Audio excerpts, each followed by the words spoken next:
Hello there, welcome to DaveTech YouTube channel, and in this short video, I will show you how to install the iQIYI app on your Hisense Vida Smart TV. This is very simple and please follow attentively. On your Vida TV, find out where your app store is or locate it and open it. Once you launch your app store, this is how it should look just like mine. Here, as long as you're using a Vida Hisense Smart TV. Since we're looking for the iQIYI application, so just go over here and type in the name application, which is simply iQIYI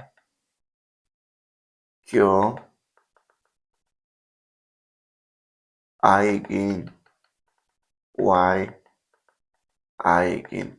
So that's the application we're looking for. Just click search, and this is it over here. Click on it once, and it's just going to bring you to the application, and you can read through to get the information about the application.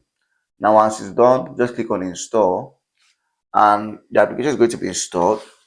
Now you have to choose where to place it on your home, and that's the application. Now you can launch it and start exploring the application on your Hisense Smart TV.